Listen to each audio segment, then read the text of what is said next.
So ayan guys, for today's video, i-open lang natin ang ating Facebook Lite application. Then pagka-open mula dito sa newsfeed guys, itap nyo lang yung 3 horizontal lines na nandito sa upper right corner.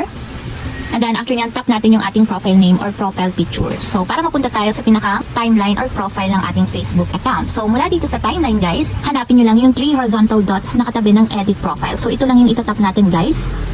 And ayan, may magpa-pop up ng mga options. So hanapin nyo lang dito yung turn on professional mode. So kapag nakita nyo na guys, itap na natin siya. And dito lalabas yung turn on professional mode. So itatap na natin dito is yung turn on.